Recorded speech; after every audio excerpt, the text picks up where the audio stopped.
Bonjour et bienvenue dans cette vidéo de Ronin Production où nous allons voir un principe essentiel avec les blocages. C'est parti!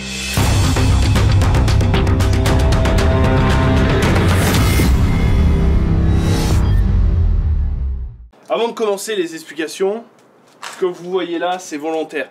J'aurais pu filmer cette vidéo avec le monte-jongle de mon père ou le monte-jongle que nous avons au dojo, donc le mannequin de bois, mais je voulais vraiment faire un truc un peu bricolé pour vous montrer que voilà, on peut être à la maison, se bricoler quelques petits trucs et pratiquer quand même. Il n'y a pas d'excuse, on peut toujours pratiquer à la maison. On n'a pas de mannequin de bois, on n'a pas de Makiwara et tout ça. On a la créativité et l'envie, la passion qui fait qu'on trouve des alternatives comme celle-ci. Et là, on va pouvoir travailler quelque chose d'essentiel pour ces blocages. Cette vidéo est dédiée vraiment principalement aux débutants.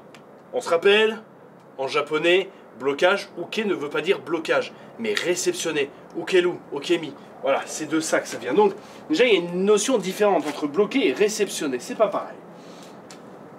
On va partir sur le Gedan Barai. Gedan Barai, si je le fais standard, voilà ici, jambes avant, et voilà. D'accord? Ici.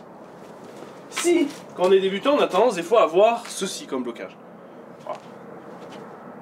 C'est pas mal, mais c'est trop court. Si je bloque ici, l'attaque peut me toucher.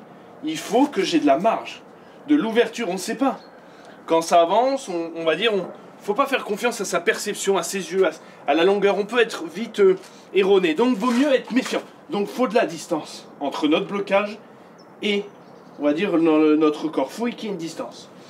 Deuxième point essentiel, si je reste ici, l'attaque reste dans ma zone. Elle reste dans mon axe. Donc, il faut, c'est que je la dévie. Là, je suis en sécurité parce que même s'il continue son attaque, elle est sur le côté. Elle a été réceptionnée et renvoyée sur le côté. Et là, moi, par contre, ça me permet de venir contre-attaquer parce que il est ouvert. Et pareil pour les Uchi Udeuke ou les Soto Udeuke. Si je reste ici, je suis touché. Si je reste ici, je suis touché. Donc, ce qu'il faut, c'est que je le dévie. Je le contourne, je vais le désaxer de sa direction initiale pour être protégé et moi pouvoir le toucher. D'accord? Ici, voilà. Là je suis protégé. Il ne peut plus venir m'atteindre. Donc je viens bien ici et je peux percuter. Par exemple. D'accord? Voilà. Ici. Bam. D'accord? Et là, je permets à l'attaque de devenir inoffensif pour moi et moi de devenir dangereux pour lui.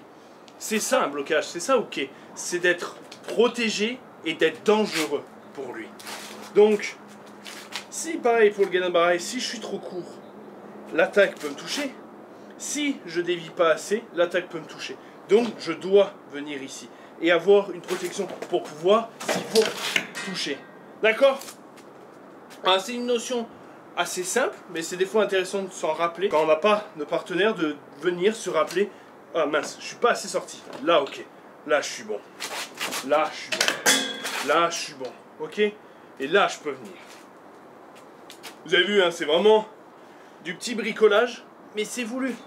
J'ai pas voulu faire plus, j'ai pas voulu faire un truc. J'aurais pu faire plus compliqué, tout ça, mais je voulais volontairement vous montrer que, voilà, avec un truc bricolé, vraiment un truc qui tient à peine, on peut venir travailler certaines sensations de blocage. On peut travailler le Jodan Ageuke, qui peut être une défense sur une attaque qui arrive en l'air, d'accord, qui arrive comme ça, en otoshi, en tombant, et je viens bloquer.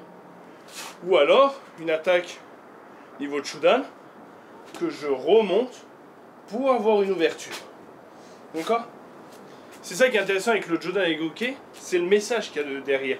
C'est qu'il faut venir vraiment dévier l'attaque. Donc quand je suis ici, c'est pareil, je dois la dévier pour être protégé. Si je suis ici, je ne suis pas touché et je peux avancer. Bien sûr, si je viens ici, pleine tronche. Donc voilà, donc ici, c'est pareil. Après, cette manière de travailler, on va bien dévier l'attaque, c'est vraiment pour une manière de bloquer. Il y a plusieurs, il y a différentes, il y a des variantes multiples à comment travailler les blocages. On va avoir des blocages où on va plus chercher à vraiment désaxer le partenaire. Mais pour des blocages qui vont plus être des blocages yang où on va frapper, là il n'est pas forcément essentiel d'avoir vraiment ce désaxement de l'autre. L'attaque arrive, bam, on percute, comme un peu un uchi-uke, où c'est vraiment une frappe blocage. On va chercher à casser l'attaque de l'autre et plus la dévier. Là on n'est pas trop dans cette recherche-là. C'est vraiment bam, bam, bam, voilà, on va pas forcément.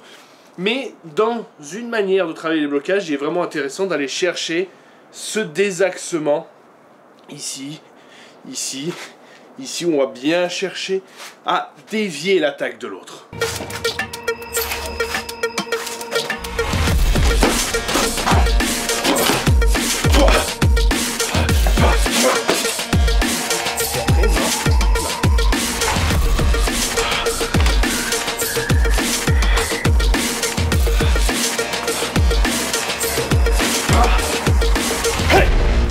J'espère que cette vidéo vous a plu, j'espère que vous avez trouvé ça intéressant. N'hésitez pas à me le dire en commentaire, n'hésitez pas à liker, à commenter, à partager. Et surtout, n'oublie pas une chose. Attends, je me rapproche pour te le dire. N'oublie pas d'avoir l'esprit guerrier et le cœur pacifique. Ciao les amis!